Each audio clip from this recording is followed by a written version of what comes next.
in the Lone Star land, with boots on my feet and dreams in my hand. A little sassy but a whole lot of grace. You'll see that fire when you look in my face. I'm a Texas girl with a heart so wide, family and friends always by my side. From the crack of dawn to the stars at night, I keep it real, keep my soul burning bright. Barbecue smoke, Friday night lights, cheering for the Astros under Texas skies. A little bit stubborn, a whole lot of charm. This big old heart will keep you warm. I'm a Texas girl with a heart so wide, family and friends always by my side. From the crack of dawn to the stars at night, I keep it real, keep my soul burning bright. Barbecue smoke, Friday night lights, cheering for the Astros under Texas skies. A little bit stubborn, a whole lot of charm. This big old heart will keep you warm. I'm a Texas girl with a heart so wide, family and friends always by my side. From the crack of dawn to the stars at night, I keep it real, keep my soul burning bright.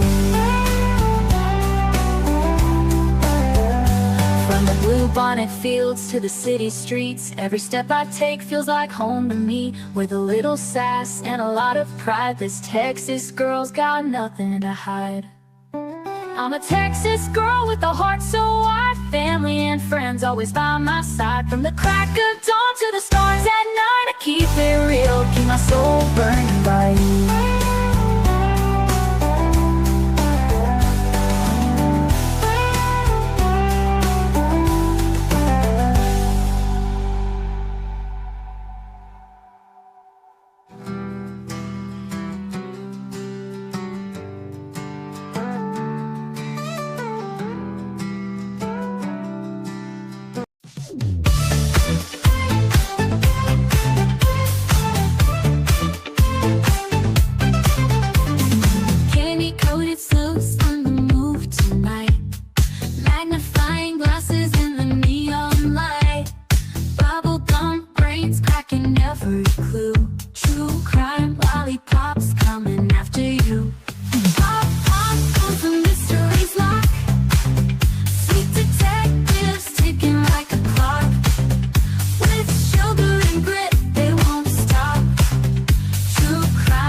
Gummy shoe prints, laid them down the street. Chocolate wrappers hiding secrets sweet. They don't miss a beat, they've got a knack. With licorice ropes pulling answers back. Twist the wrapper to reveal the truth.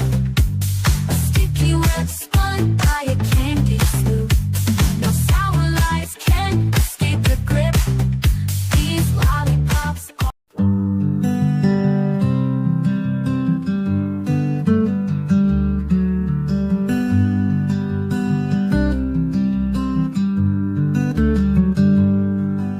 Sebastian, sweet boy, where have you gone?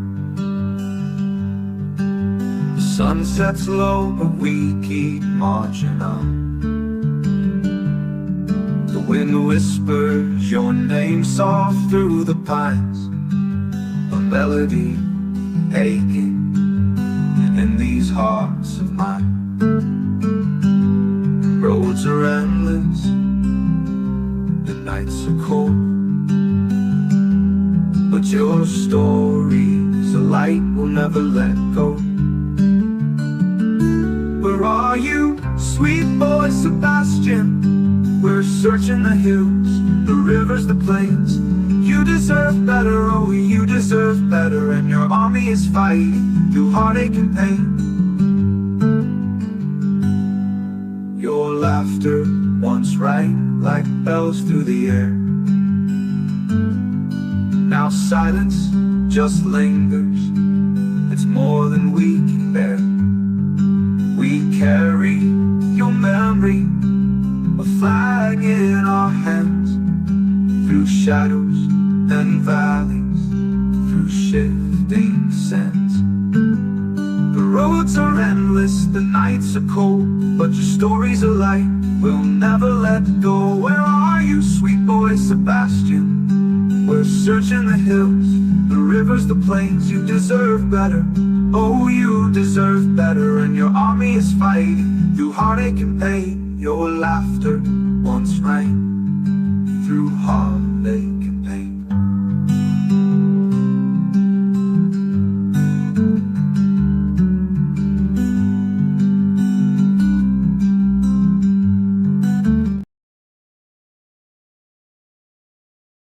Everybody. Hello, hello. Thanks for being here.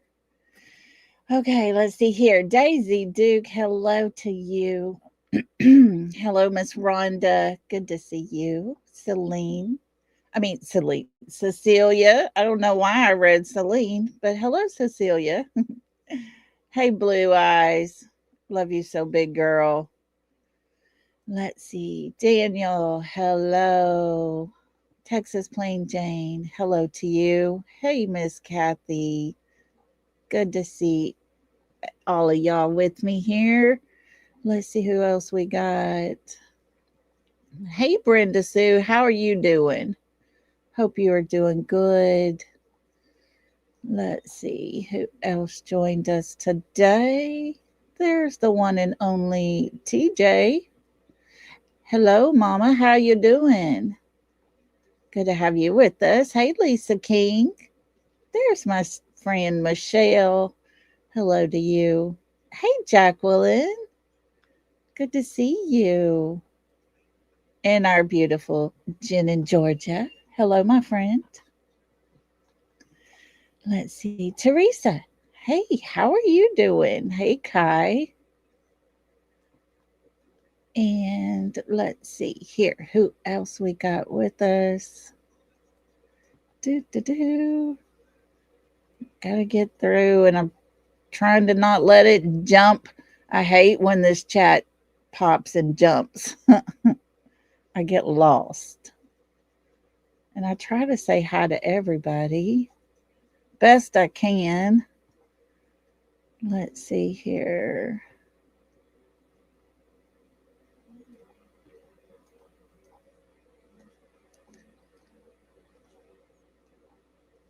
Well, hello, Peggy. Good to see you. So glad you joined us today. Hello, Kiki. Cook us all something good. Let's see here. All righty. I think I got everybody. My chat froze. Hey, Keely. Hey, Nanny.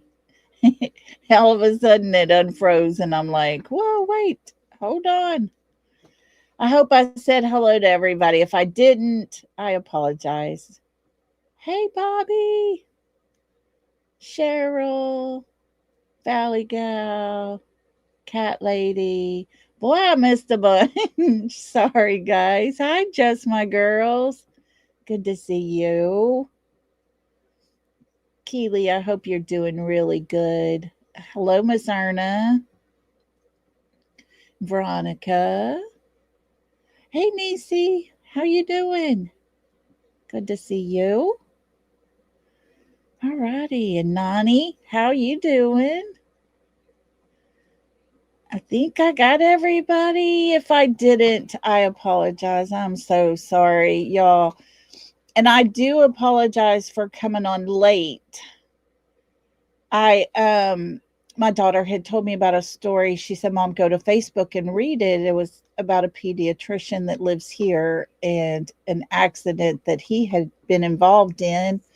And so I went there. Well, I had a message pop up just random on Messenger. So I clicked over to look at it real quick.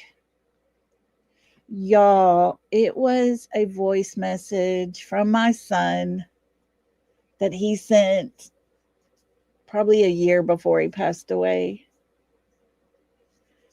And I pushed play and I lost it. Hearing his voice for the first time in almost 6 years. Whew, the tears wouldn't stop, and it was time for me to go live. So I do apologize for that. But boy, it did this mama heart some good to hear him speak to me and call me mommy or mama.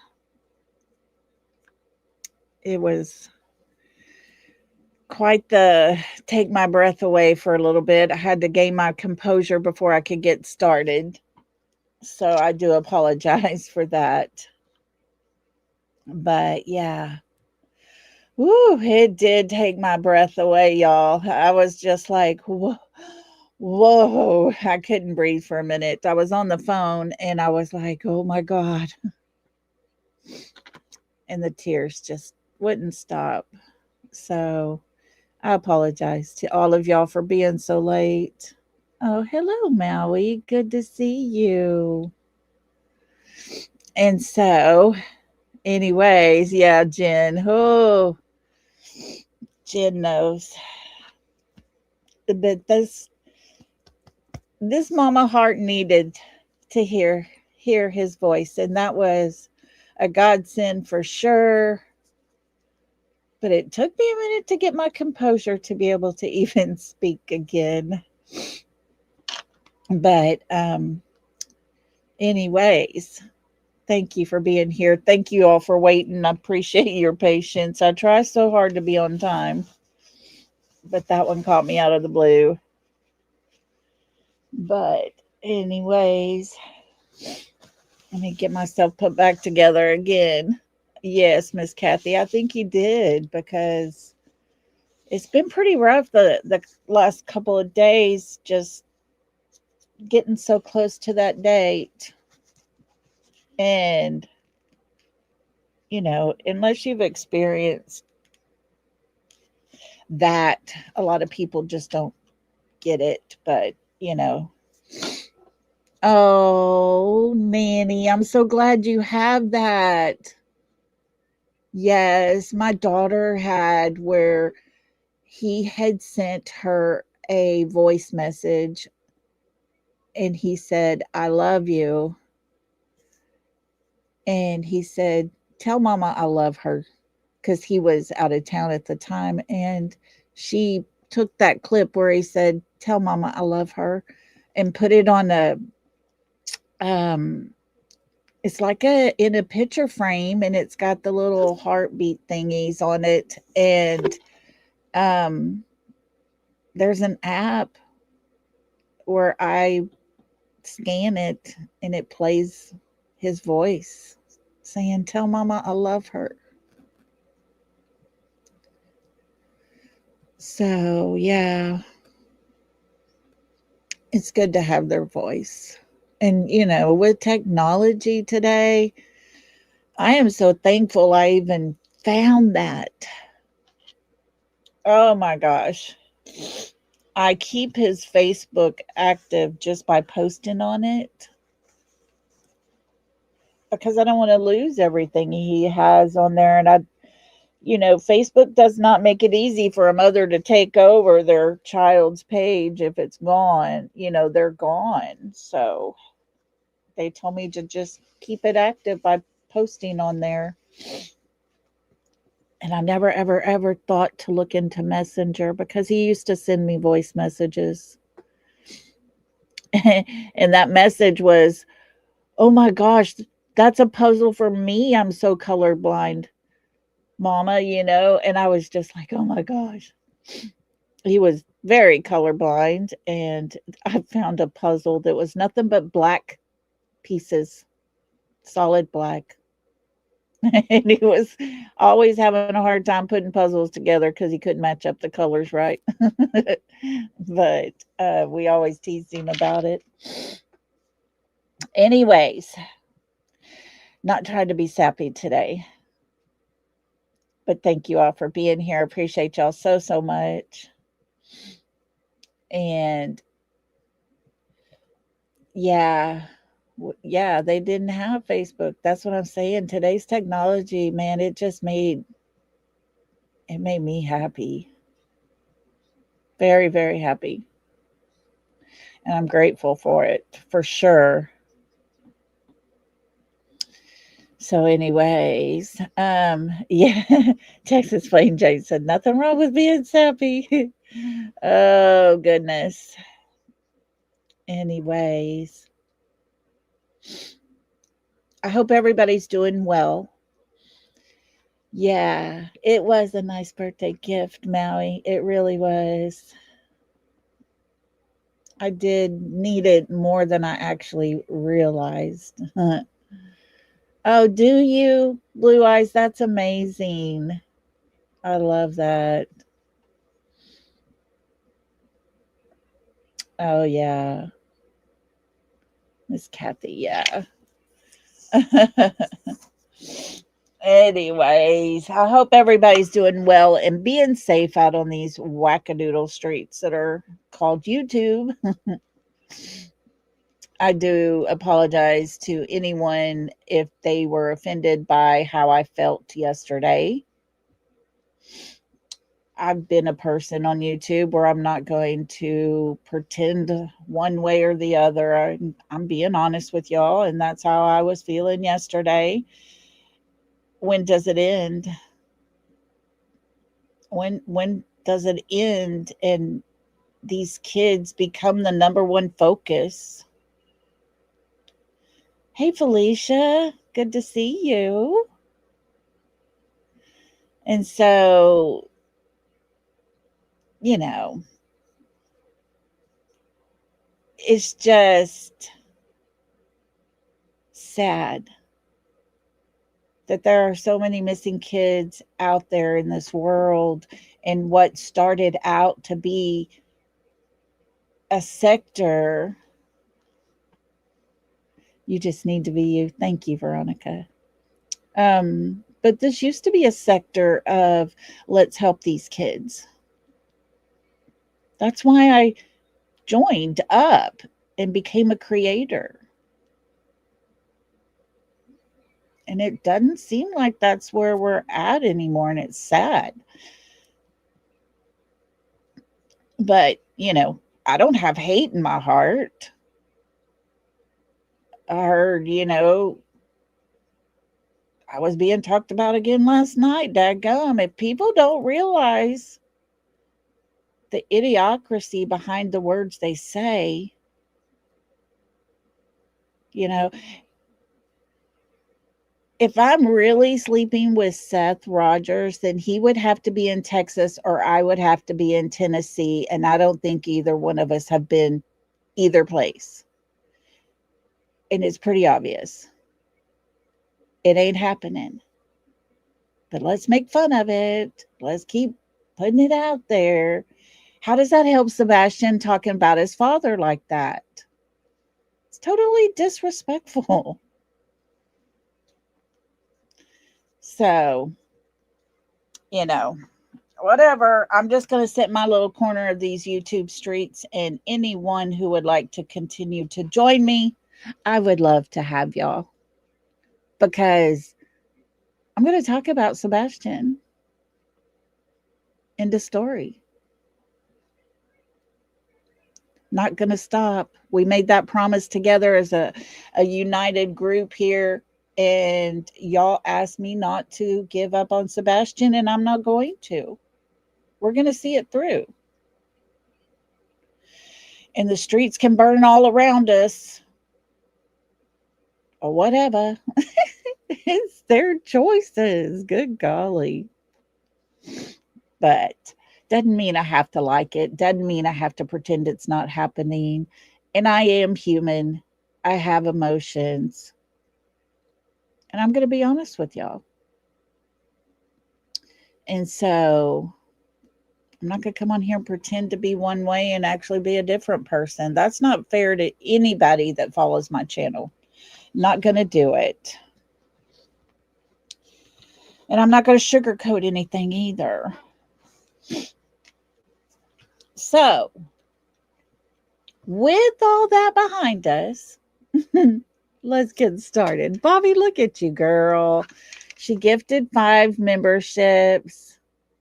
Guys, if y'all were one of the ones that got gifted a membership by our beautiful Bobby, please tell her thank you, because, it is so kind and gracious of her.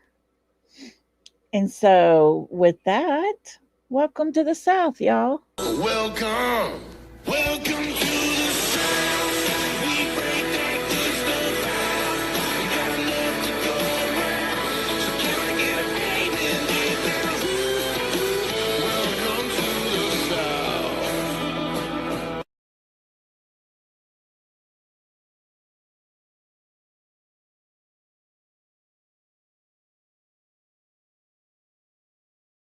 glitchy today. But I do appreciate you, Bobby. Thank you so much for your support for our channel here. That is so kind of you. So let's grow our lollipops. That's right. We're going to have a whole ranch full of lollipops. Oh, I'm just hoping the anniversary doesn't end up the same way it is here. Oh, I'm worried about it, Michelle. I'll be honest with every one of you. I worry about the anniversary date.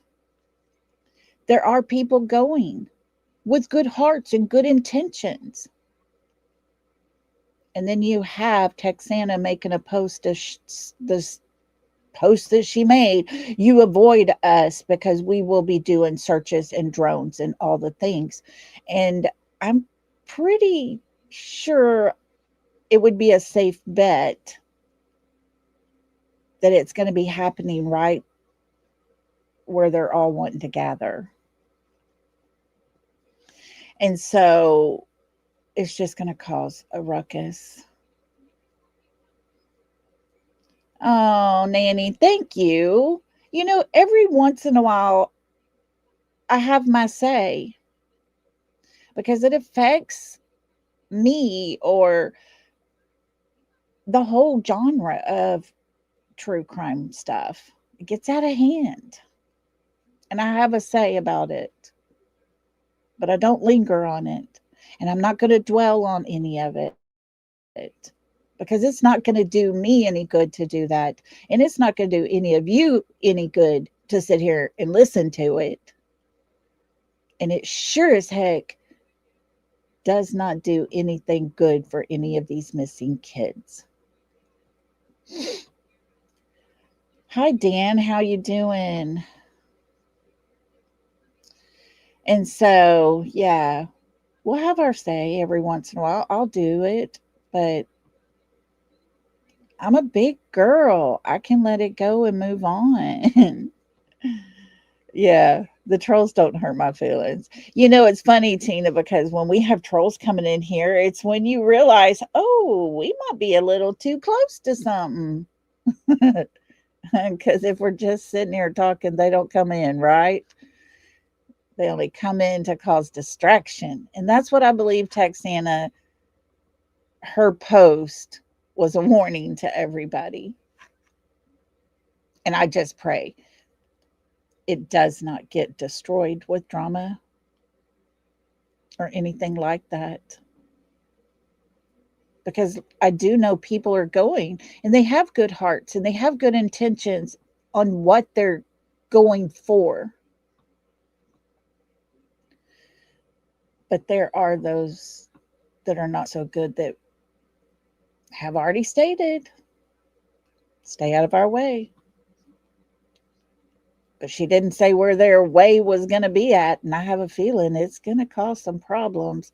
I'm just hoping I'm wrong, you know? I really do. So I just,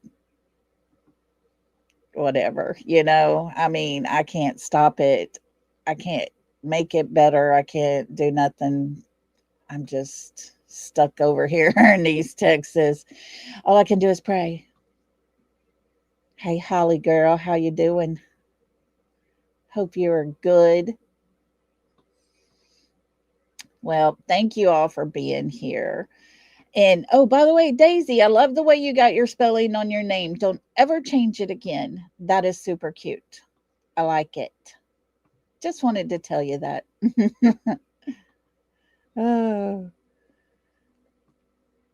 Bobby, I'm worried it is going to be a mess. I mean, this is the same lady who tried to crush the vigil and all the things, and Seth ended up in court tangled up with her for no reason. So, yeah, can't be anything good, right? Poor Sebastian, he never has a chance. Every time something good for Sebastian is going on, then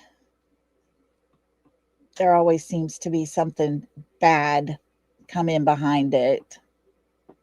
You're going to change your name to DJ the Dancing Beaver. Lord, DJ. Oh, goodness. Y'all are funny. So today the title of our stream today is Sebastian Rogers, the Amber Alert. In the beginning, we all were like, could it be because of the car? Because there has to be certain criteria you meet to be able to have this Amber Alert. Was it because of his autism? Was it because of his lack of medication? All these things. But I was looking at his Amber Alert flyer and I was like, I wonder. And I thought we'll have this discussion about this, and I wanted to get y'all's take on it as well. But I wonder what led to that. And so we're going to listen to, hang tight. Let me see if I can get the right one pulled up here. Here we go. Let's listen to this little piece, and I'm going to put the description in. I haven't done it yet. Let's see if we can get it pulled up here.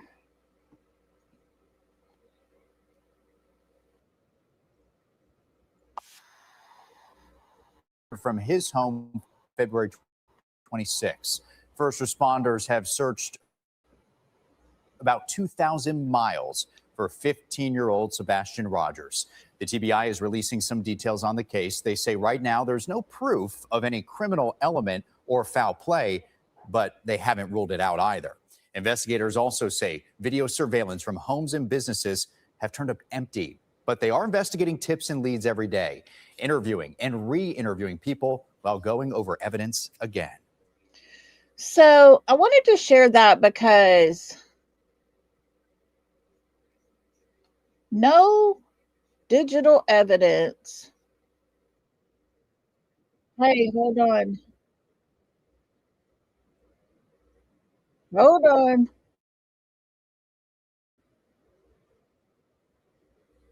Okay. I don't know what StreamYard was doing, but it was doing its own thing. Can y'all hear me? My page is blank. Okay. Can everybody hear me all right? My page went blank. Hey, Reality. Hey, Yogi. How you doing? Good to see everybody.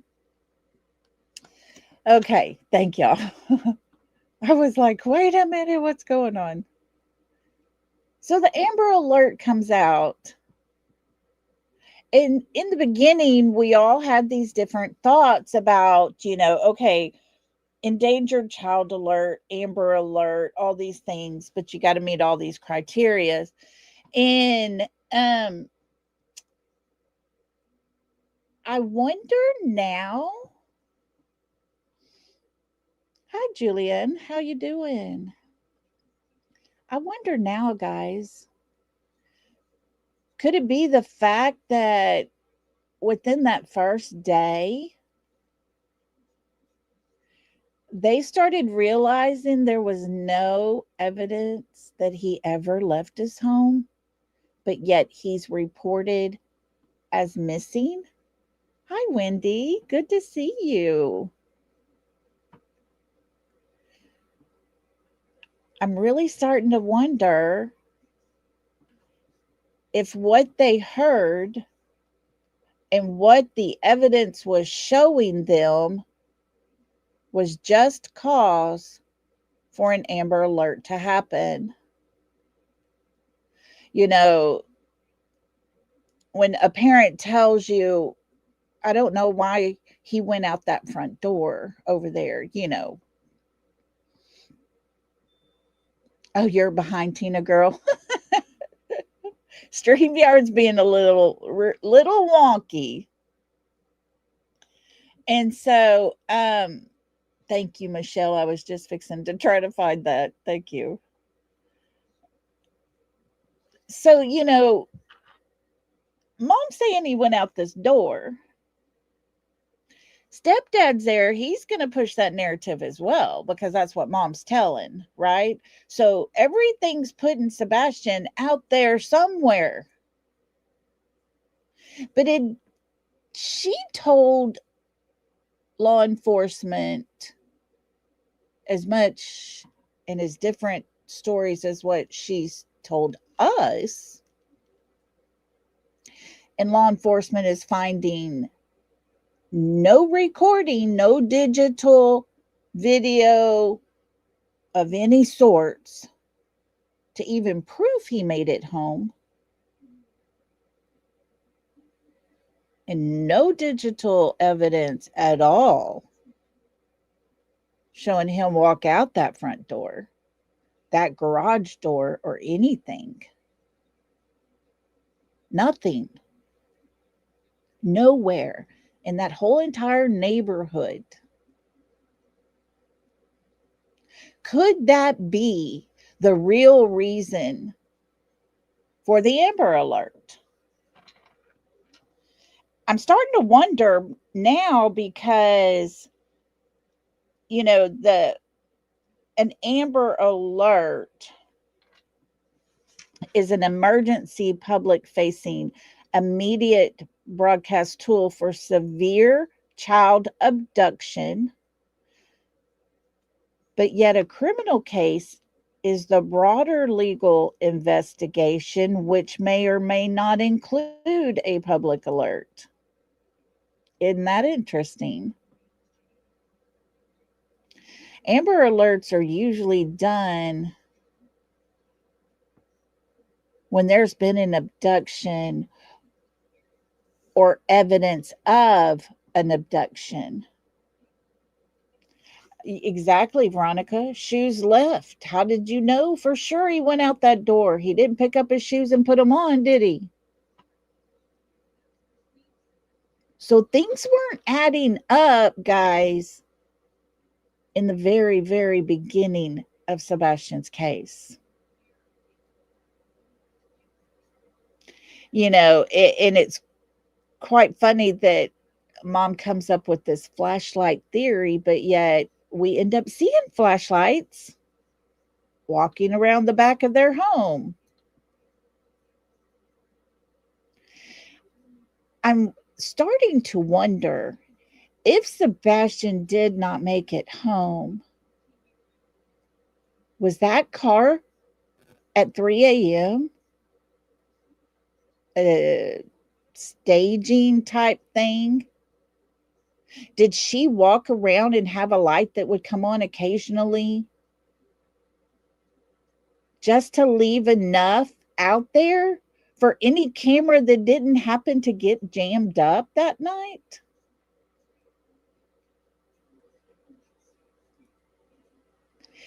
Could that car have been...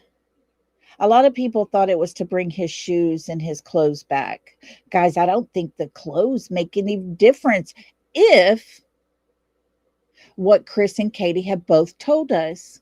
He had 3 of every one of those types of shirts. 3 of that character he was wearing that night at Texas Roadhouse. 3 of the other one and 3 of the other one. There was 3 different pictures. Notice that number 3 is quite common in Sebastian's case.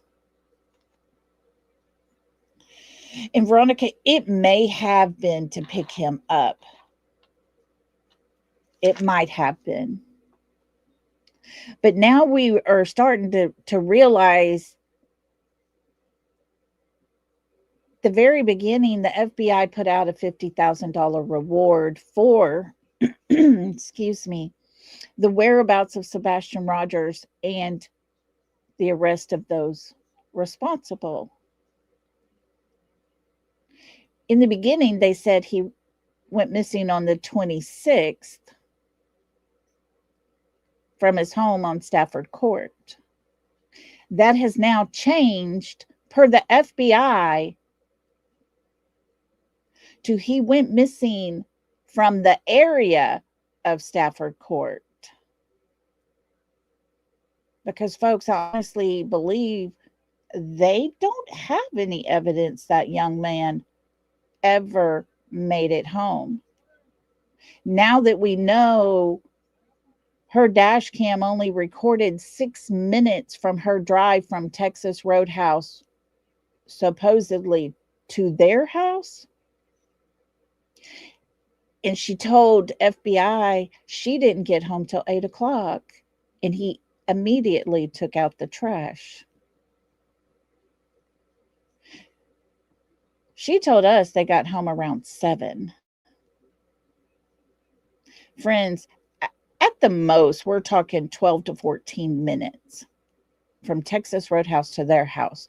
It's more closer to 10, but if you give a few extra minutes here and there, it still leaves an hour and a half from the time they left Texas Roadhouse until the time her car pulls in that driveway. I've always said you have to stop and ask the question, was Sebastian even in that car? If he was in that car and he did come home that night, the only thing that shows any activity that Sebastian might be there is a light comes on in his room. Katie could have easily done that. And then now on the FBI website, they state that Sebastian went missing on the 25th of February in the area of Stafford Court.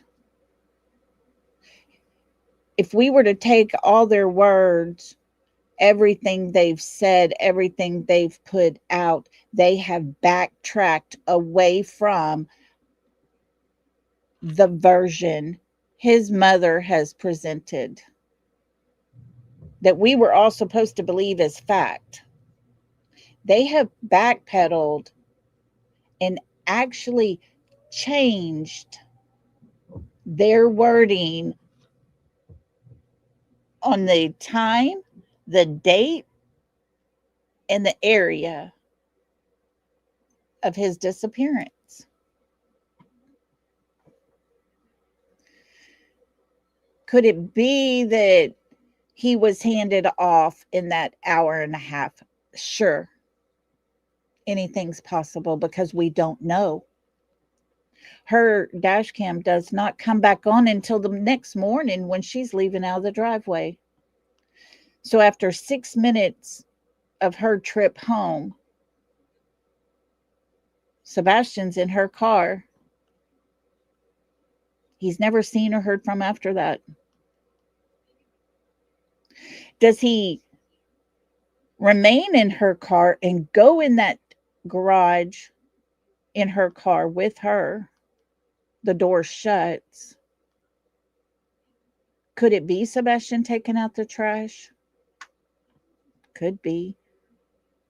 From what I'm understanding, that video, they can't say yes or no. And therefore, the last sighting of Sebastian is at Texas Roadhouse. Even Seth said it was too dark and grainy to even tell.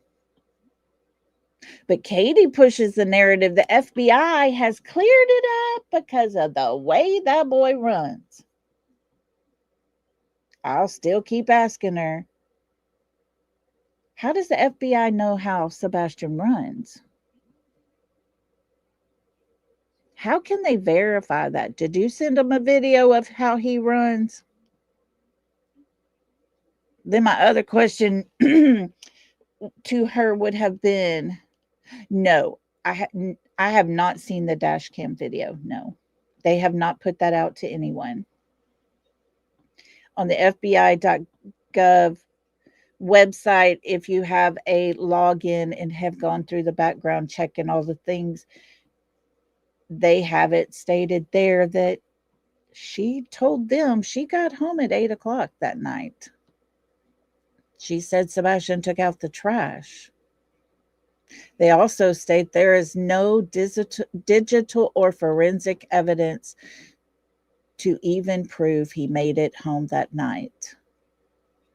There's no digital or forensic evidence that he ever left that home. So, how does this work? It's just strange to me that we have a child that, according to his mother, runs away, just goes out that door, leaves. But yet, digital evidence actually says, no, looky here, that door never opened. Yeah, it's dark over there, but when that door's activated, that keypad lights up. It never lit up that night. You never saw anyone walk away from that house.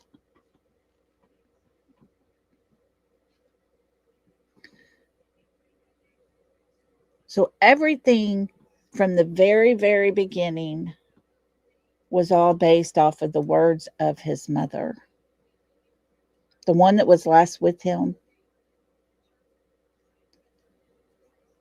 Did she bring him home or did she hand him off somewhere?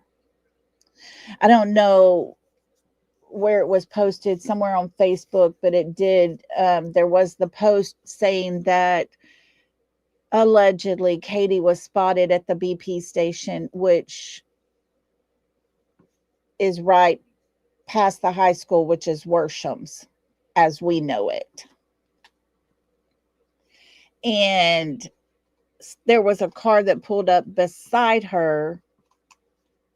Someone out of her car that looked like Sebastian got into another car. Still doesn't explain that hour and a half gap before she made it home.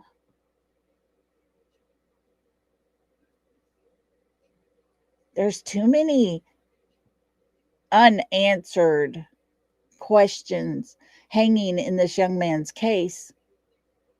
And his Amber Alert for me is one thing that, what made you say this child was in immediate danger? Was it because there was a random car that's seen that night pull up and two flashlights movement?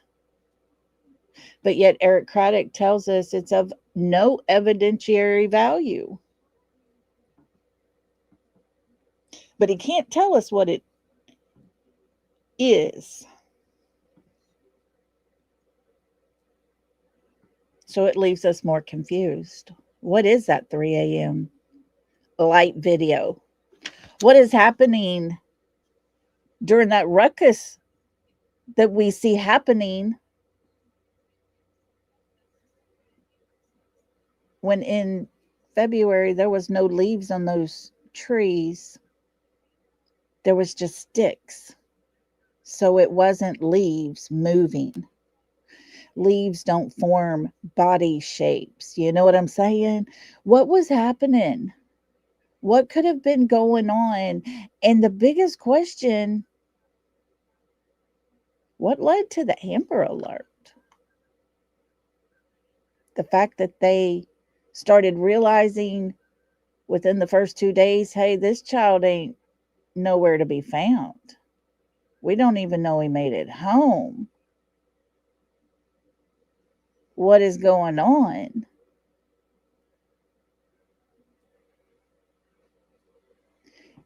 I always thought it was crazy because, Kiki did the dispatch video, and that one officer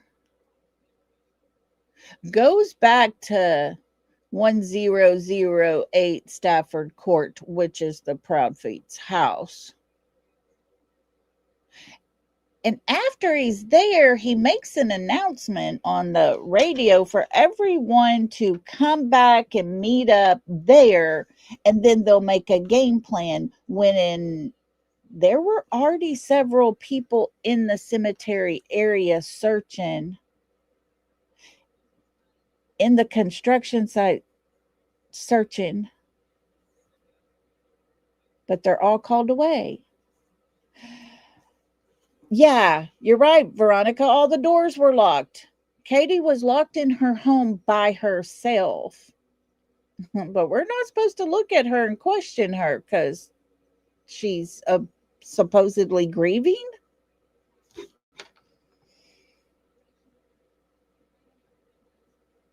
I just think it's very strange how some of these things are starting to play out, how we're learning over time. You know, what a mess. Nathan said the reason Sebastian has not received justice, the system is responsible for what happened, not just solely the two people most obviously involved. Nathan, it's very possible. That's the thing. We don't know. I know. Cat lady, and that's something. She said, I'm happy the 15-year-old from Hendersonville, Tennessee was found so fast because it really was pretty fast that they found him. But they can't find Sebastian. Can't find Sebastian. Oh, Lisa, don't you know that lady? Yeah, I've already told y'all how I felt about her and her grieving process.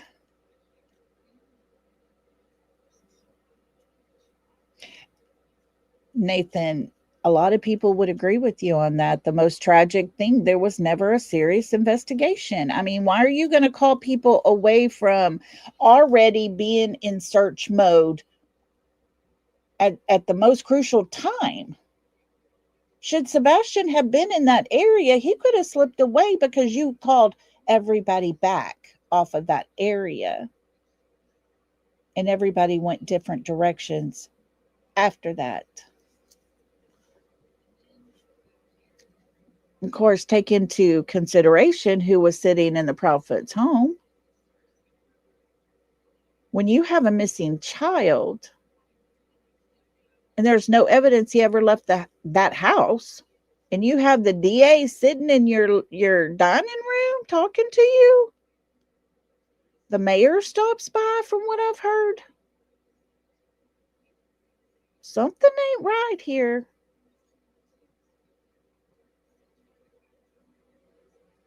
But guess what? Sumner County has a new DA. And let's hope and pray the new DA has a conscience and wants justice. Yeah, no luminol or nothing. Wasn't it Wild Child yesterday that made the comment on my video? I think it was or the last live that we did or something, or was it on here yesterday, where she made the comment about if Katie kept such immaculate home like Seth told us, why would she need professional cleaners to come in and clean her house? That was big. That was huge. I wonder if Katie could explain that one to us.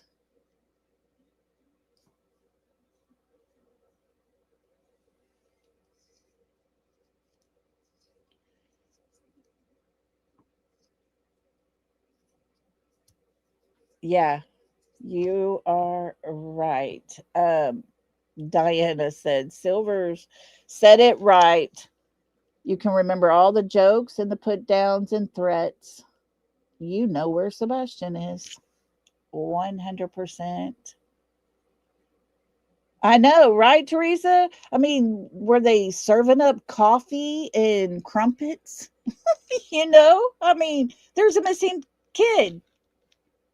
But we heard their conversation was about their next vacation and the jewelry Chrissy Poo was going to buy for his mommy. I just don't get it.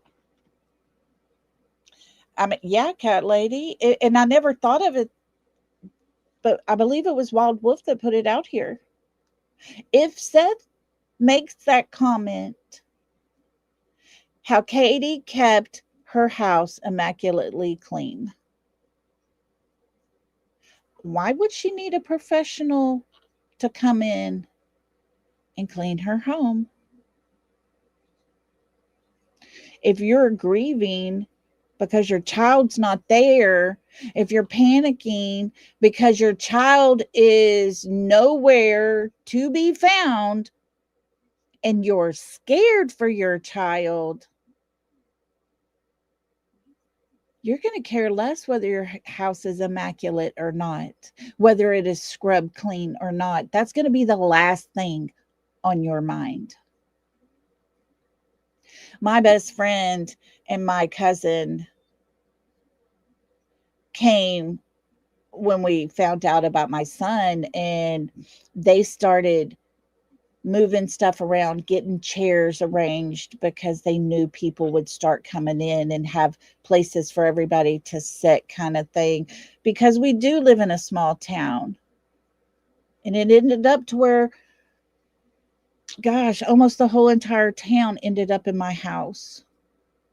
They started going into the bathrooms, wiping off the cabinets, making sure everything was good there, make sure there was enough toilet paper in each restroom, make sure there are paper towels on the dining room table.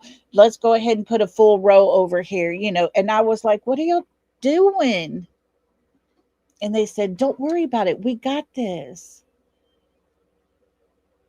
And the whole thing was they weren't cleaning, they were preparing.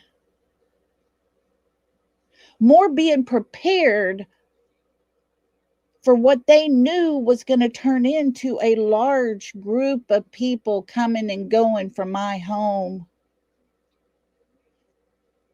It wasn't about cleaning it. And Wild Wolf said that yesterday. It hit me right between the eyes because it was like, oh my God, you don't have your house professionally cleaned. You should have had someone there preparing for those people coming to console you.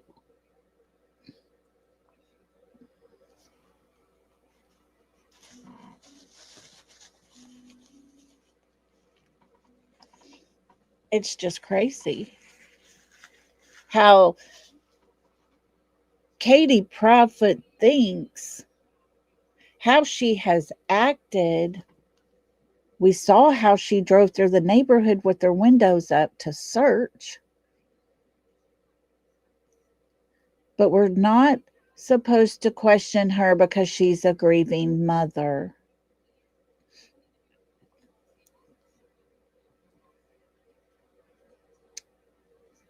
I don't see it. I see Seth grieving because he doesn't have his child with him.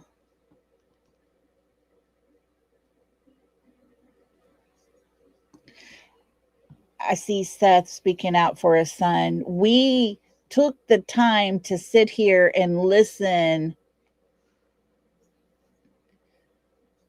to all three of the parents speak about Sebastian.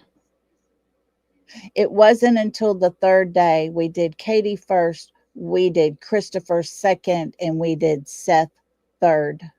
It wasn't until that third day that we started learning who Sebastian was, what he was like. Because even in Chris's words on that one video, he was known at school as Piss Pants. Katie talked about how he got all up in everybody's bubble. All she could talk about was he liked to eat and play games. Over and over and over again. But it was Seth and his video that was put together where we started learning what kind of kid Sebastian really was. thank God we have his father to speak out, because we would all still be considering Sebastian as this kid who gets up in everybody's personal space, all up in your own little bubble, and is a nuisance and all the bad things about him. Mm-hmm. Holly, exactly. Exactly.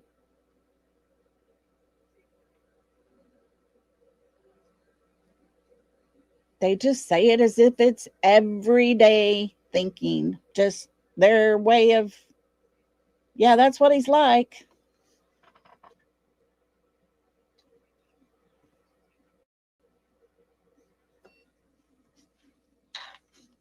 But with his father, we learned he likes to be lazy on certain days. He likes to lay around. He likes to cook. He likes to learn. He likes, you know, his dad was teaching him how to be personal when they're out in public and say hello to people and introduce himself. His mother should have been teaching him that. His mother should be reminding him every time they left and went and did all those fun things they tell us about. Yeah, Daisy. Google it, y'all. But we have to remember that his mother, Sebastian's mother, she's the one that has set this whole damn narrative in motion. He ran away. He went out that door. I don't know why he went out that door, but he likes shiny things. Like, that's going to help anybody find him if he's out in the woods somewhere? Give me a break. It's not even funny. It's gross and disgusting coming from Sebastian's own mother. But then I got to remind myself, it's Sebastian's mother who was raised by her mother, who went to jail for things that she did to children. Her sister did the same thing. Her stepfather unalived his son-in-law so that he could marry his daughter.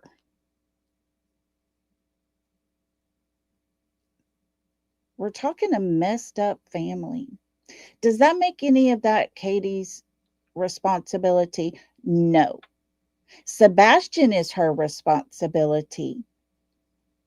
And although her mother is not allowed around children, Katie feels safe to leave Sebastian with her grandmother and her mother.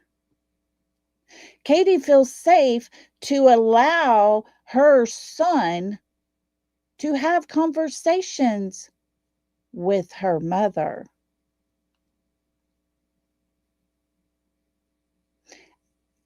At what time does that become okay?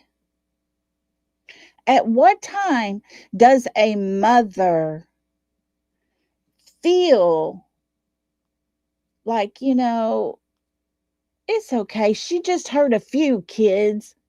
She just did a few things to me. It's okay for my son. Just because it was done to you doesn't make it okay for your child. I just can't understand that. And it made Seth mad when he learned of all those things. And he had a right to be mad. As a parent, you should want more, a better way of life for your child.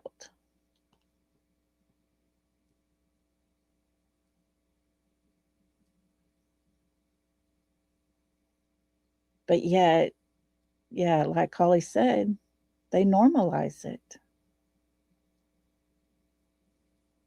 And it's very sad because there is an active Amber Alert out for a missing child that has no proof he ever made it home, no proof that he ever left his home if he did. So, where is Sebastian? Is he at one of the places that Katie and Chris have traveled to across this whole United States? We're talking up in Canada and Alaska as well. Is Sebastian with a family member? Either side? Katie's, Chris's?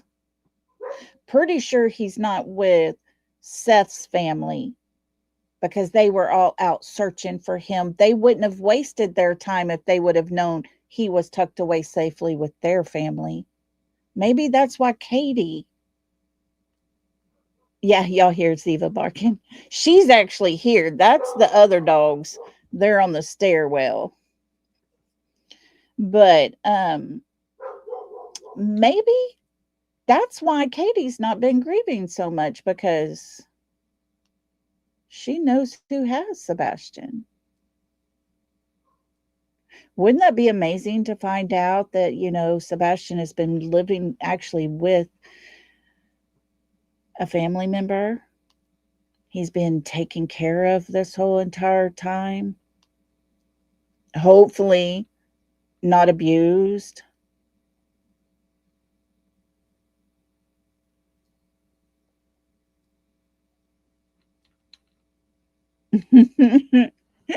Nathan said it would be amazing, but it's Powerball odds. With this case, every bit of it's Powerball odds at this point.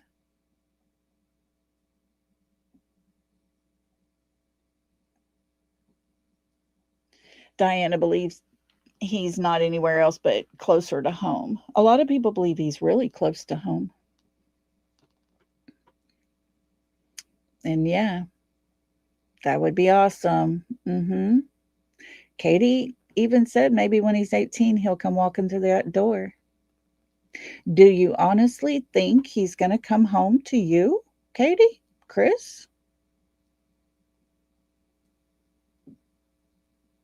Let's not forget all those CPS cases. Let's not forget the fact that there are 287 pages from the therapist. And nothing of that is any good. It's pretty harsh. Even Seth said if you read it all, you would have nightmares at night. But there's a whole side of people who honestly believe he will not get to go to his dad's home because that's a bad place for him to be. He'll be with his mother and his stepfather.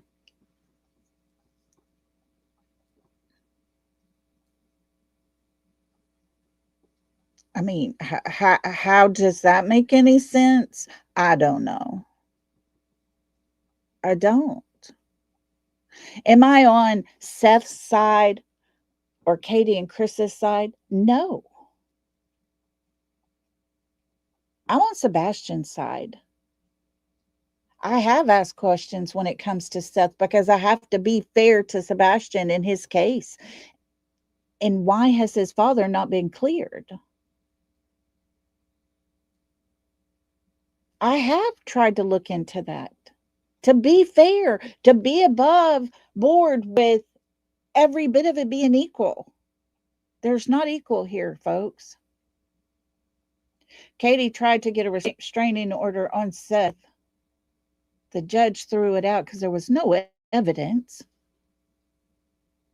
and gave him 50-50 custody, joint custody of this child that Katie was trying to say, I need to protect him from his father.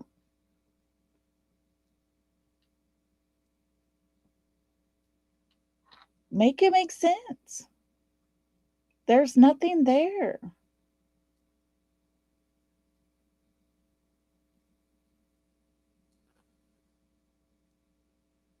But at the end of the day, Sebastian is still missing.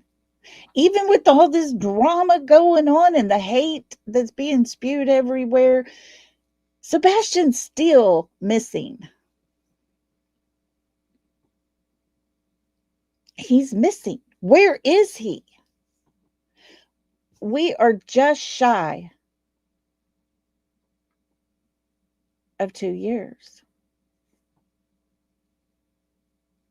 We're 28 days from being the 2-year mark. And we are no closer to finding Sebastian than we were on day 1. It took us all this time to decipher through all the bullshit that has been spread out there, all the attacks that continue to happen daily. If you go search, you're going to get threatened. They don't want this child found. It's obvious. Who are they and why? Why is it that a creator goes out and looks around the cemetery area and comes back to his car and the whole main belt is missing? How is it people go out and search and their tires are flat? How is it there's wires that's been cut under their hood? Why is it the United Cajun Navy started receiving death threats on their family members? Not them that's searching, but their family members. Why is it that YouTube creators who talk about Sebastian start getting harassed? Why is it there's an Amber Alert for a missing child and people are doing their damnedest to keep him from being found?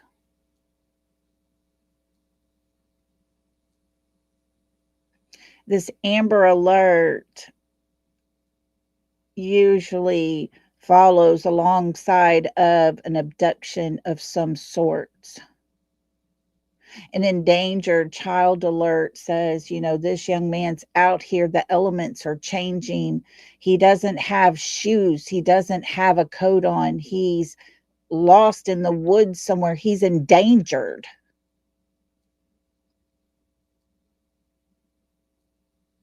An Amber Alert is usually when there is some fact that he is been removed from a situation.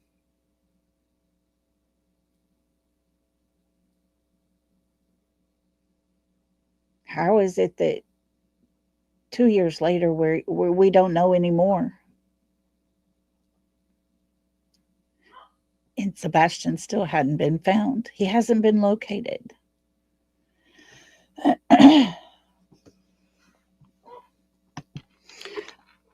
I agree, Diana. I do. She said, C&K know everyone involved, including them. The more belittling they do and the more threats that are put out and damages to vehicle, the more guilty they look. Everyone knows. I agree with you. I do. It's so sad. Because all this YouTube drama that's happening doesn't help find Sebastian. It creates a bigger divide in Sebastian's, per se, army. The green team, as they have labeled us. I don't have a label. I'm here for these kids.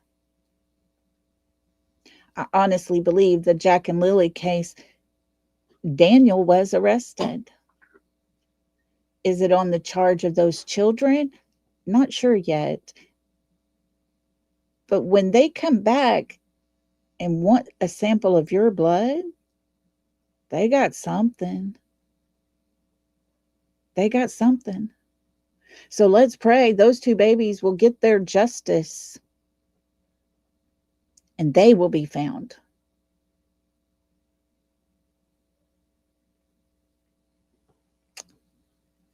Madeline Soto went missing, and her mother and her mother's boyfriend put out this long sob story of, I don't know what could have happened. He took her to school. She got out and she was walking to the school. When all along, she never made it to the school because her mother's boyfriend had unalived her, because allegedly there was a potential pregnancy and he, the mother's boyfriend, would be her baby's father. They couldn't let all that get out. The mother played stupid. And I honestly believe she should be behind bars for allowing her boyfriend to take her daughter and go sleep in his bed.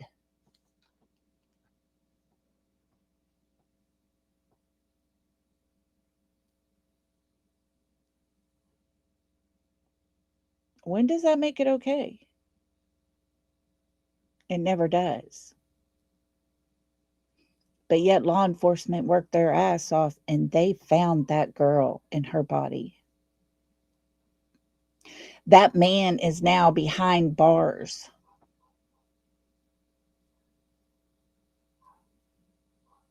She has gotten what I believe is partial justice, because the whole entire time of her life that he had been in her life, all she knew was sleeping with him and her mother.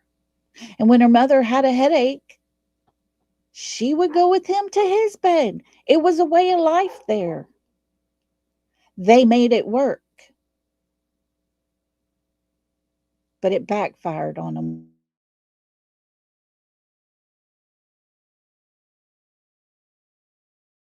One day, get pregnant.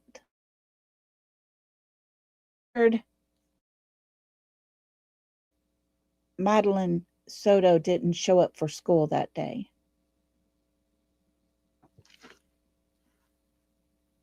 Sumner County needs to do better. They need to stand up for these kids, because these kids deserve their story to be told. They deserve to have the truth spoken out if they're not able to do it themselves.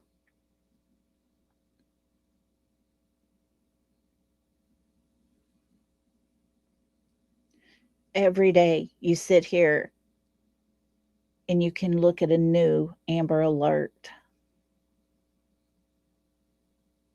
It's heartbreaking, the amount of kids that are going missing these days. And yet, a lot of them just fade on into the background.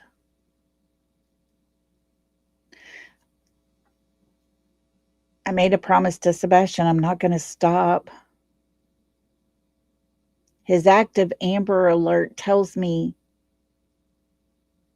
they believe someone knows something.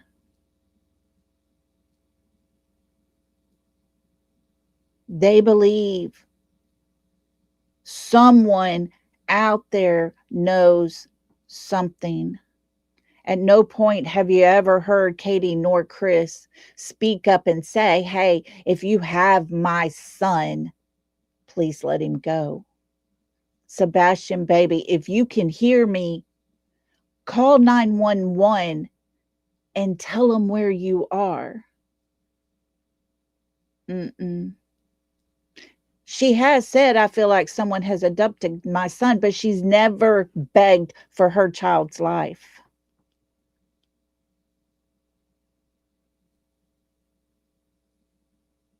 There are people in this case who I honestly believe know a whole lot more to Sebastian's case, and yet they haven't even talked to law enforcement to let them know what they know.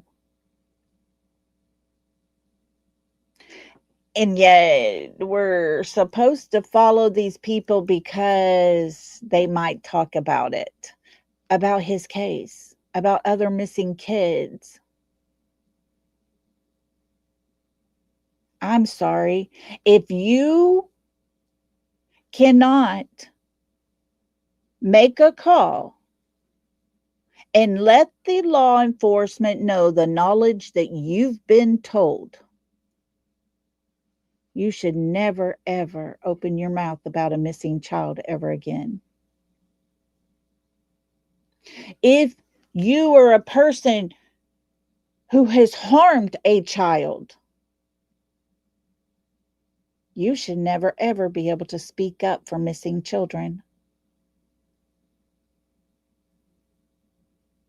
If you ever sat back and allowed someone to harm your child, you should never, ever be able to speak about missing children. But unfortunately, fortunate for you, we live in a world where you have the right to speak as you wish.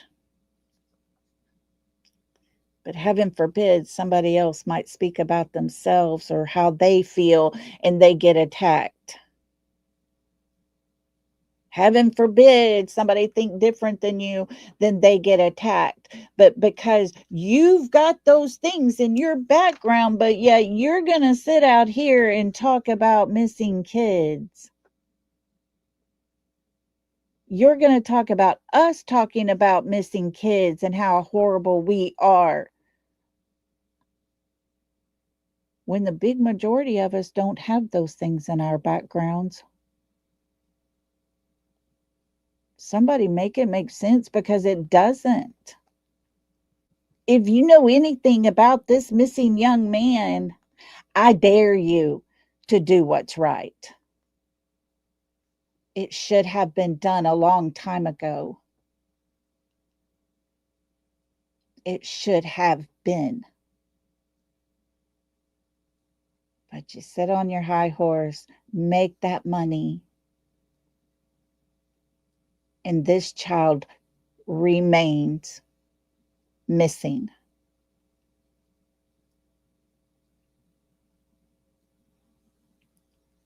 Sometimes I honestly feel like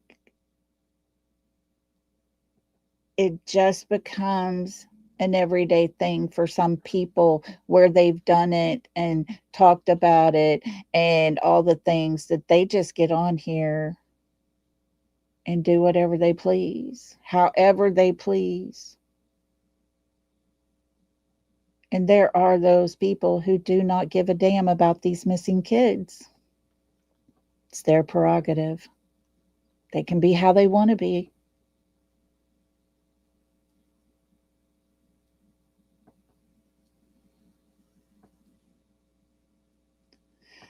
Very possible, Nathan. It's very possible. Okay. Okay, Daniel, I will check. Um, and I'm not saying, please do not take me wrong, I'm not targeting anyone. Okay. Not targeting anyone. I just hear a lot of things being said in the background with creators that don't seem to like us. And they seem to know things, but they haven't done nothing about it. And I don't understand why. I will tell you, if I was to ever get any type of information that would help Sebastian, you're darn right I'm going to send it in. A lot of people, I'll put things out and they're like, please turn this in. Already done. It's already sent before I ever put it out here. I'm not going to sit on anything just in case. And I told you all before where Blue Eyes and I were on a call talking, and we had been talking about something on my live that we had learned, and a person that we had in common, and come to find out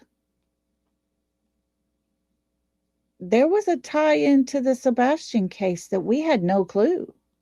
We would have never thought about turning over any information because we really didn't have any.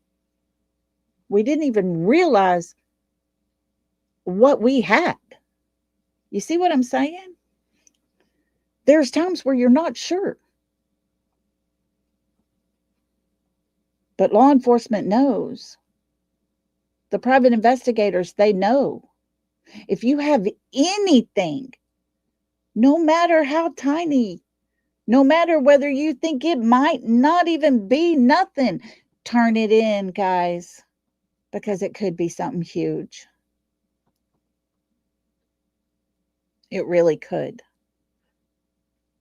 Because you see, Sebastian has an active Amber Alert this whole entire time. It's been active.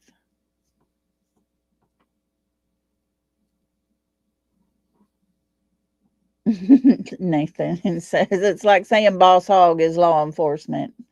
Lord help them.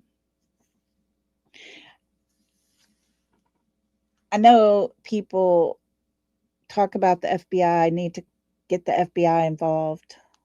Guys, the FBI hasn't been involved since day one. Eric Craddock told us himself. Sonny Weatherford said it. Ken Widener has said it. The FBI has been involved in this case from day one. Should they take the lead in this case, things might start happening, maybe. But they know all the things that's been found, all the things that's been turned in. Law enforcement does know.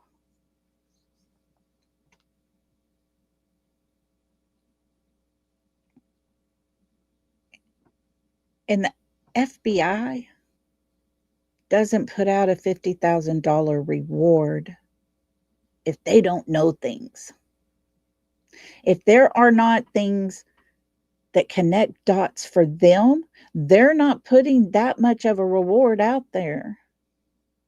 You go and look, they're usually 10, maybe 15,000. Very rarely do you see a $50,000 one, and that's only because the dots are starting to connect. Let's hope that last set of dots connect really quickly,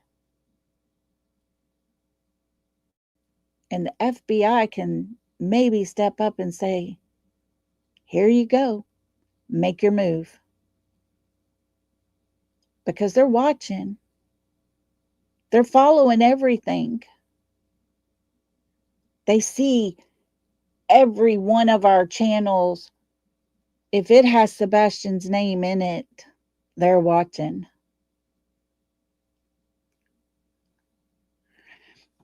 Nathan, that's the thing. Dots are starting to connect. We're starting to see it plain as day. But what is it that law enforcement would have to make it all stick? That's how we have to look at this.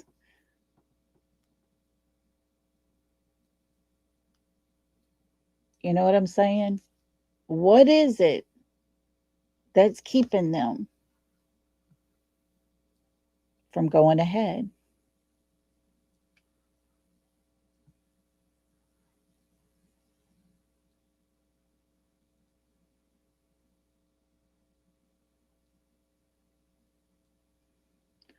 Daisy, a lot of it doesn't even make sense.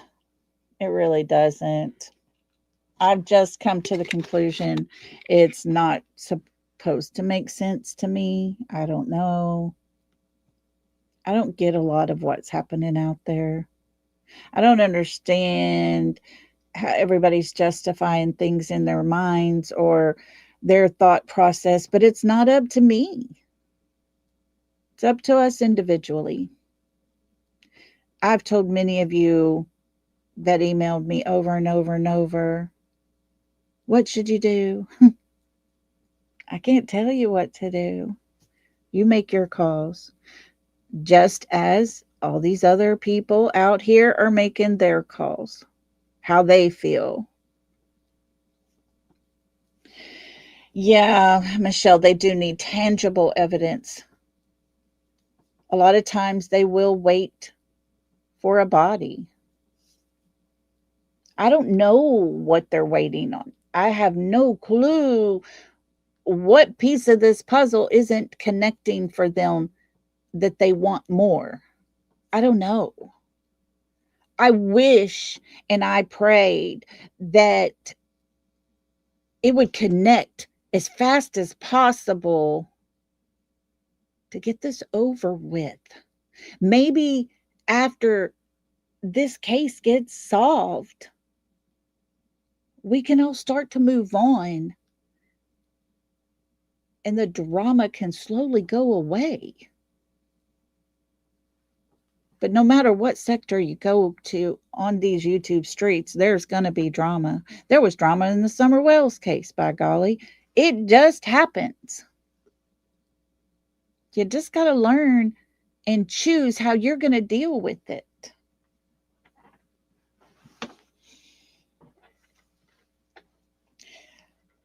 Lisa Vallejo says, I don't think Katie and Chris is involved at all. At this point, it's possible. We can't say 100% for sure who is and who isn't. We can have our thoughts. We can have our opinions on that. I don't think Katie is a grieving mother. Doesn't mean that she is an unaliver per se. But that's also just my opinion. You know, I mean, we can all think differently. And it's okay. Now, if you're going to come in here and Lisa, what I totally respect what she put in chat because she was not rude about it at all. She put her opinion. She wasn't down my throat with the fact that I think Katie and Chris might have something to do with this. So thank you, Lisa, for being so respectful with your opinion.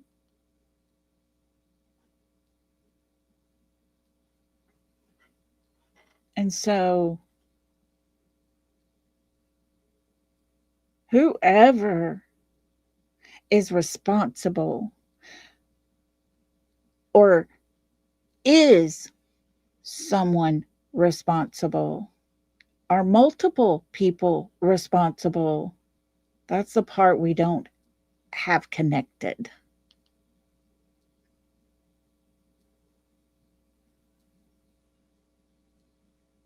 You know what I'm saying? Yeah, I know, Nathan. You know, I see it the way you do. I don't see how there's any doubt. I don't see how people look at it the way they do. But they do for whatever reason. They do. People, they have their right to feel the way they do. People have the right to not like me. I can't do nothing about that. I'm not going to beg them to like me. I'm not going to change who I am just so they will like me. It's this thing called, you know, the way I am, the way I think. It's my opinion and I have a right to it. But evidence is not what we know, what has been proven, and what law enforcement has confirmed to us. It doesn't look good for Katie and Chris. I will say that. It does not. Nothing they've put out there has made it confirmed to make Seth look bad. They just have not cleared him. Kiki, I'm not joking with you. Why is none of their homes cameras being shown as anything important if there was activity in that cemetery area? There were homes there. They were built. Kiki and I both looked into that. How is it that their home videos haven't been talked about? Bobby, look at you being so sweet. She said, I'm proud to be a Lollipop member and I love you all. There we go. That's what we need. We need lots of that. Thank you, Bobby. You are so sweet. And let's just do this for you. Let's see here. Let me get down here and get you a little happy yeehaw.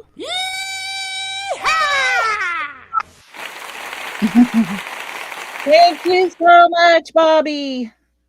I appreciate you. You're so kind and so sweet. Hold on, guys. I got stuck on this backstage here. I don't know what StreamYard don't like me some days. But yeah, it's really disheartening to think that there was an Amber Alert issued. We were not given the reason why. We've been out here for almost 2 years, assuming this, assuming that. I'm starting to wonder, is it possible because nothing added up? There was no evidence he made it home, nor no evidence if he did make it home that he ever left that home. Something's fishy here. Something's not right.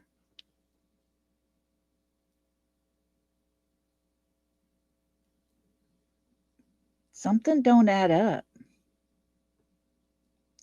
And that just goes right hand in hand with Sebastian's whole entire case. It doesn't make sense that people want to go search and give their time to go search, but yet they get threatened. Doesn't make sense that, not just the verbal threats being put out on YouTube by, the stepfather to some creators, but their cars are physically being tampered and altered.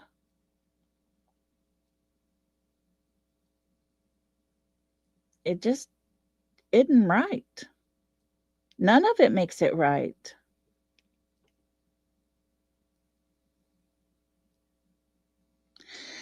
Belinda, I agree with you. Belinda says it very perfectly here. And this is kind of where I'm at.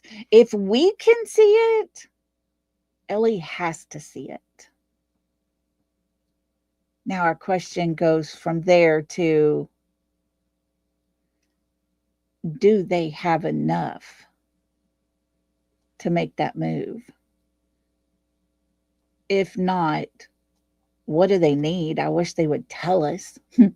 We could help. We could do our best to find it. We can do our best to help figure it out. We're all here. And every one of us want nothing but the same, for Sebastian to be found and brought home. End of story. Don't care who finds him. Don't care how. Get him found. Bring him home. Let his story be told. Let's end this. Put his case to rest. He deserves it.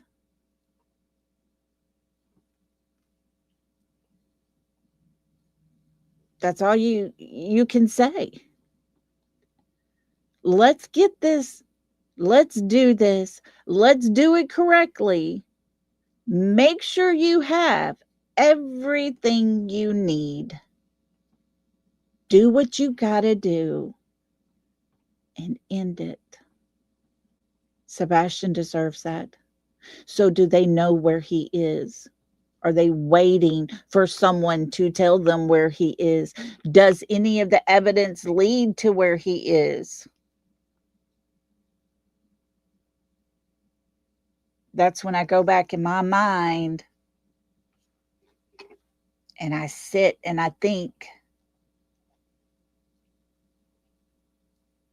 if there was no evidence he left the home, no evidence he made it home, but he was last seen with his mother in her car,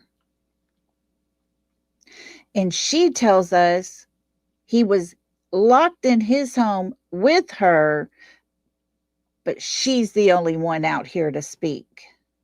Something ain't right. Something don't make sense in this story here. And there's one person left hanging here. Katie. Kiki says, and who was at the end of the road, Lolly, that they had to guide to the pond, and why? Exactly. So many questions, man. So many questions. We have questioned over and over and repeated questions in our mind. Am I hearing this right? Am I misinterpreting what is actually being said? You have to go over it all.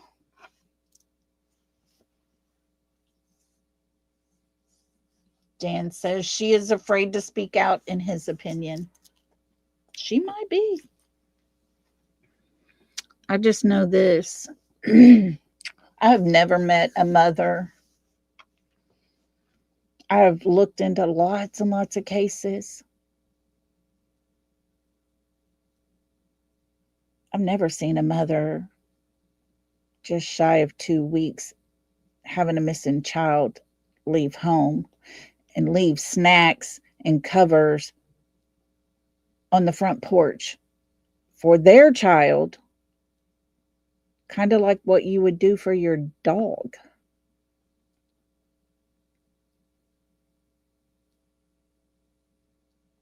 Her driving around. There's video footage showing she's not looking for her child. You can't look and holler out his name and drive like a bat out of hell with your windows up. Ain't gonna do no good. She did that in the neighborhood. She did that driving through the school. She was just wanting to be seen on camera. See, I was driving around looking for him.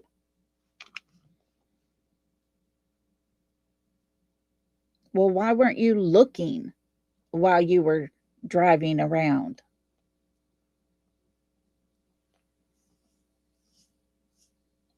Yeah, Jen, I agree. So either she's resigned to it and planned it, or he's somewhere.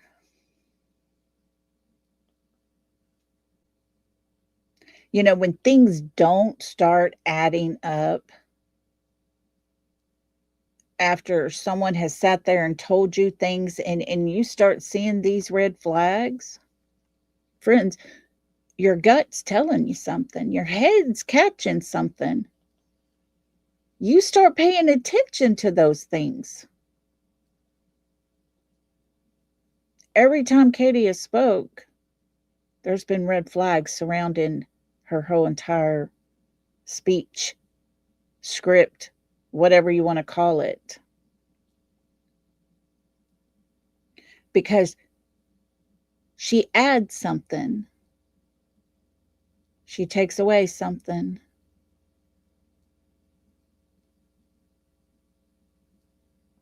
But the bad part is, when she does it, it changes the whole entire story. The whole entire timeline gets completely 100% altered.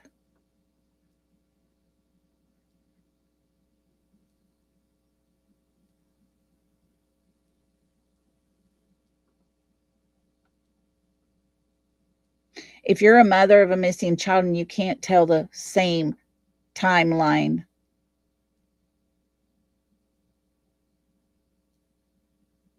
something's not right. I understand if you say, well, he did say something to me, but it wasn't much. That doesn't change the timeline. It doesn't change every bit of what was happening. But when you say one time you're asleep on the couch at 10 o'clock, another time you say 11 p.m., another time you say midnight, and a whole other time you're studying and doing your homework, that don't work. Every single time it changes the whole entire timeline. And yet, if she would have told the truth from the beginning, she wouldn't have to keep changing her timeline, because the truth never changes. It is what happened. It's the truth. Just like that day when she went and picked up her niece and her sister-in-law met up with her and they went here and he got this and he did this. And every time she tells the same story, because that's what happened. It's only after they come home, supposedly, allegedly, from Texas Roadhouse, that she can't tell the same story twice. Is it because of that there's an active Amber Alert? You got to wonder. What she's telling the public ain't what she's told FBI and law enforcement. It don't match. Why would you need to lie to us? We're only here to help your child.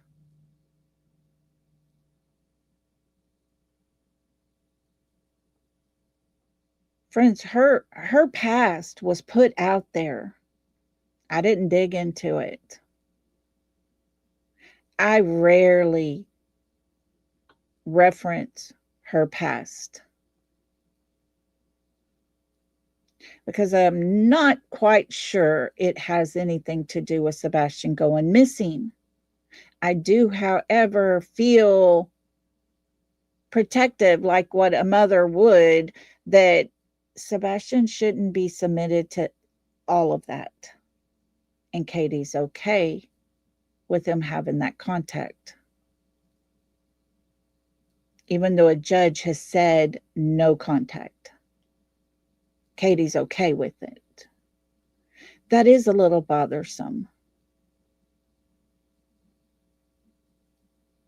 Had it been my children and my mother wouldn't get to talk to my children. They can make that decision when they're old enough. I wouldn't hold it against them.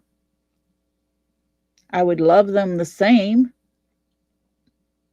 I would even support them if they're old enough to reach out to her.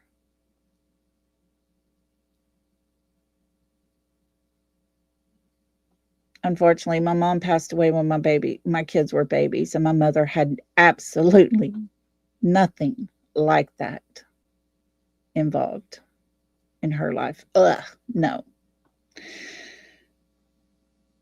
But that's how I would have felt about it. Should it have been my family? Katie should have left Sebastian not contacting her mom until he was old enough to make that choice and to take care of himself. But that's how my opinion goes. That is my thought, my opinion.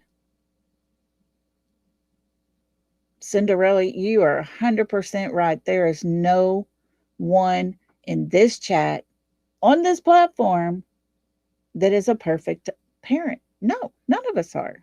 And like I said, that's how I feel. That's how I feel. Does that mean she's wrong? Legally, I would think yes. morally, for my morals, yes. But that's all based off of what I think.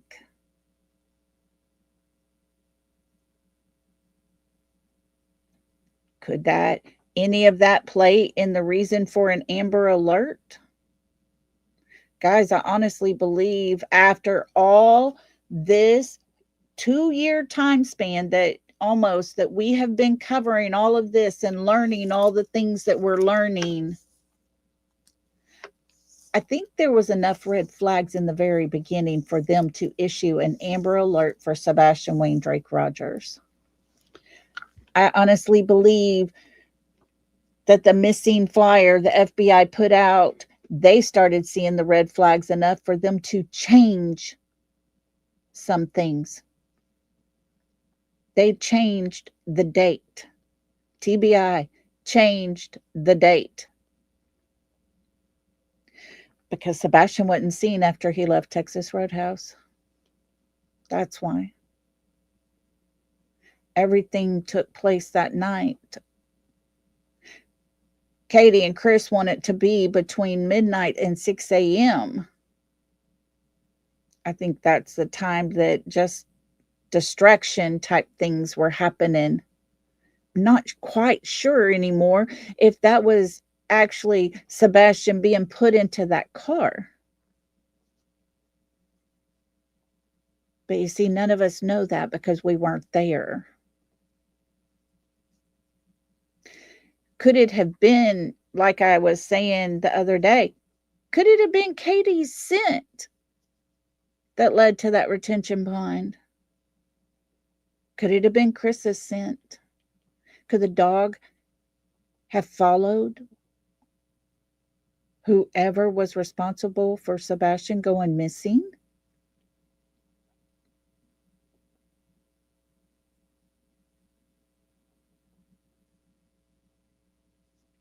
I believe so, Diana. I think, the Amber Alert will probably fade out when he is turning 18, I would think.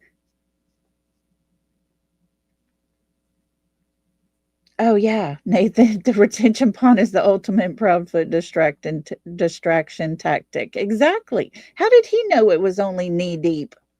He told us, Chris himself, that pond is only knee deep. How did you know that? How did you know how deep it was in that middle? Maybe you walked into it? Who knows? Who knows what was happening? And that's the thing. None of us know. We can all have our opinions. We can sit here and talk about it all day long, but not one of us out here on this platform knows the truth because we weren't there. If we go by the words of law enforcement, they can't say for sure Sebastian made it home. They can't say he ever left that home because they don't see anything that supports either one of those.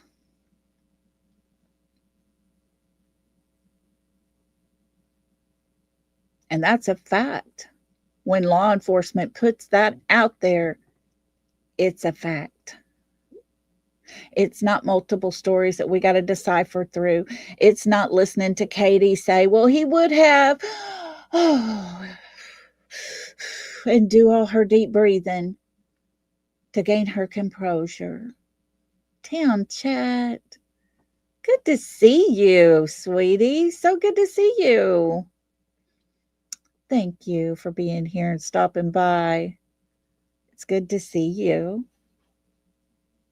Hope you are well and everything's going good your way. Yeah, Dan, that's my thing. What are they thinking? Where are they going to? What is their thought process? I don't know. And it's frustrating. It's frustrating. Oh, Jen, you know I love you, girl. Look at there. Jen's getting jealous of Town Cat. town chat. You know, I wish we knew. I wish we knew. I just hope they figure it out very soon. I do. Sebastian deserves it. He deserves better. He deserves better than all the drama and the hate that's being spewed all over these streets and sadly is being attached to his name because every person has talked about him here. Every person involved in all the drama, they've talked about Sebastian. And all that's being attached to his name. Of course, it's quite strange to me how Mob Crew and Silvers comes up with the cemetery area and that construction area and the video and the cars and the lights and the uptick in the drama. And look where we're at. Drama is off the charts. People aren't talking about the cemetery anymore. They're talking about the drama. Folks, there's a pattern here, even on these streets. So, I hope and I pray that that Amber Alert that was issued for Sebastian Rogers nearly 24 months ago will be able to be put on inactive duty, we'll say. He does, Dan. Sebastian has a whole group of people looking and fighting for him that he never even knew of. And hopefully one day we can just pray that maybe Sebastian is still with us. Maybe that day will come when Sebastian gets to see how many people have been out here actually fighting to find him. Literally fighting to find Sebastian. We need to get us some t-shirts that says fighting to find Sebastian. I don't know, Bobby. I need to figure out something we can do over there one day and do another live or so over there. I'll get busy on that. Y'all just be patient with me if you wouldn't mind over the next couple of days. It's going to be pretty rough coming up. Already has been, but yeah, we'll get back on track. I promise. I promise. Read the bell. Got your letter today, my friend. Thank you. You're so sweet. She is so sweet. I just love her. I'm fortunate to have you guys here, to put your opinions out there, to have these conversations. Oh, town chat. Yeah. People are disappearing every day. Kids left and right. I'm starting to hear more and more and more of school teachers, coaches that are being let go due to sexual type content stuff. Things they've done to children in their school. When is that okay? When did that become okay for our children's safety zone should be their school? They should be able to go there and be kids and learn and have, good times at school with your friends. And our children should never have to be worried and scared of their teachers. There is a problem amongst humanity these days. There's a problem when people would rather sit and hold information just so they can make money. rather than turn that information in so this child could be found.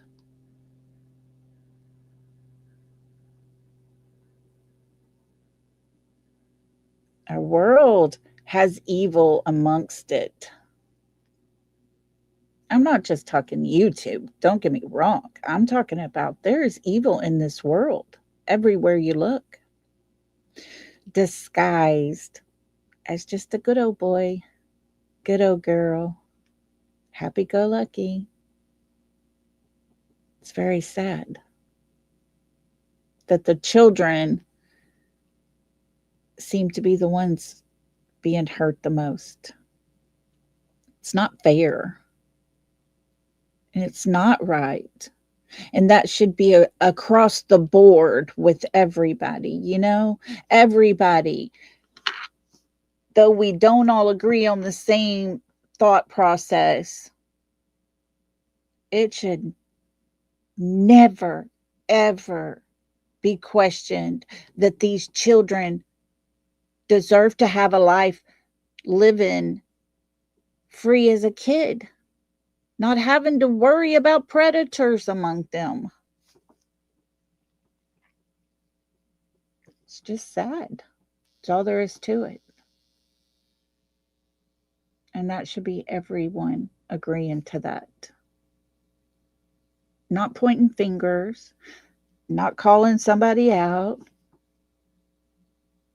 It's just not okay for kids to have to worry about the home they live in, the school they live in, or, you know, because these kids live at school as much as they live in their home. So, yeah, you know, they're attending school all day. They shouldn't have to worry about these things. They should just be kids.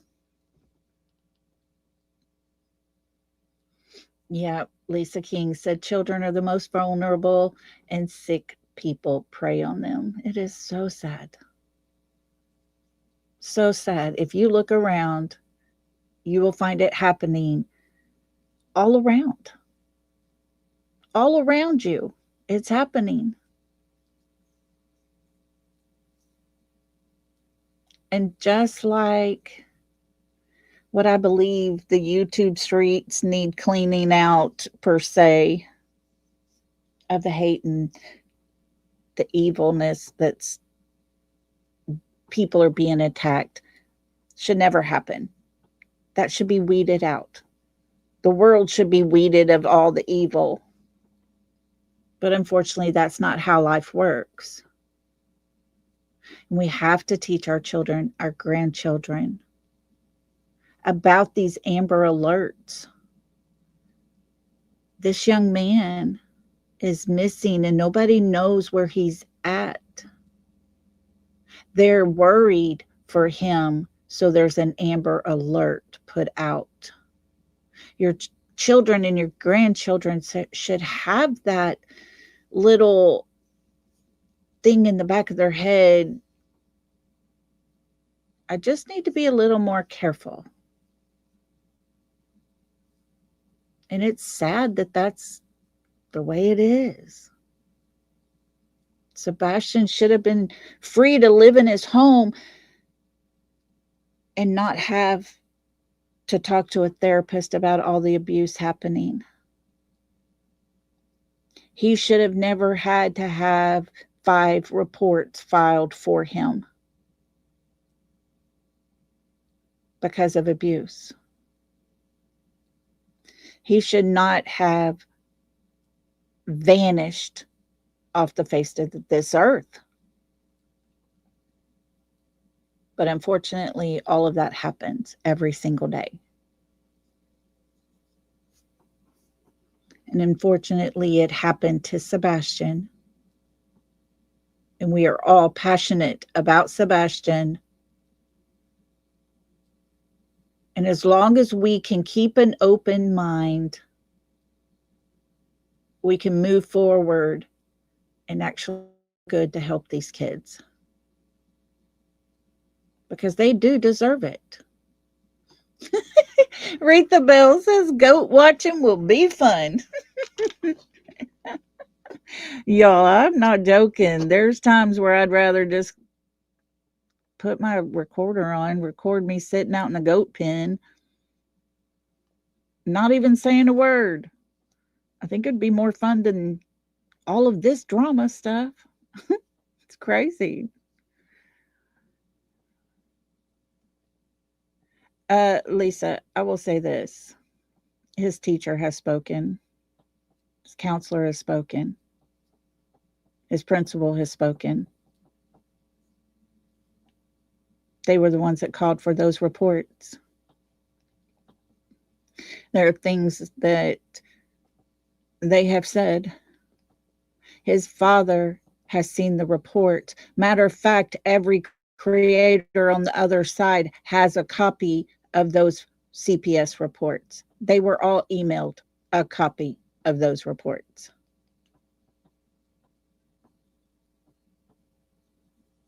They were. Because a person that emailed from Seth's phone to a content creator on the YouTube streets, and that person emailed them out to all those people over there. They've got them. Whether they've looked at them, I can't say. I don't know. But the reports are out there. They are real. Yeah, it was supposed to be just Seth. Person that was staying at his house that night got into his phone and emailed them to her actual boyfriend. He cannot show them, Lisa. That's the thing. Even those other creators that do have those reports cannot be put out public. Seth had to get a lawyer to even see them, to even get a copy of them. And it is illegal to share those kind of reports. Yeah, Seth did not send them. No. What was her name? Michaela was the one that sent them. I don't have them. I don't want them. I don't want to be in possession of something that is not rightfully mine to have.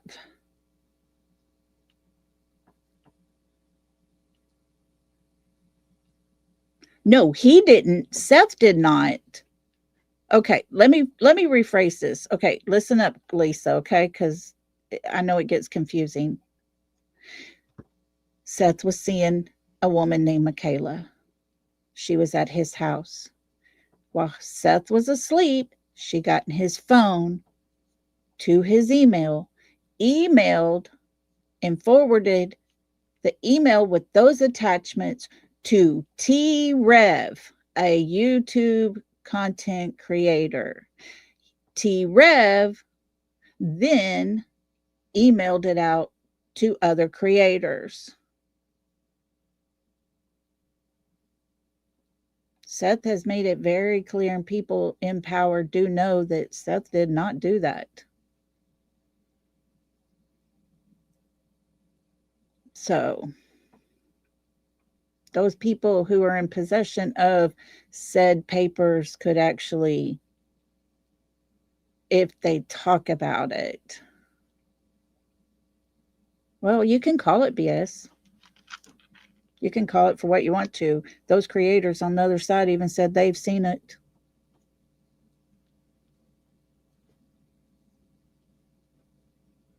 I don't know. I do believe Seth. I do believe there are CPS reports, and I believe his teachers. I believe the principal and the words he told us. Sebastian did not live a good life in that home. If nothing was happening in that home, there wouldn't have been a court case coming up for child abuse. All righty, guys. Well, listen, I've kept y'all over 2 hours. I'm not going to sit here and have a debate. Like I say, you either believe it or you don't. It's your prerogative. And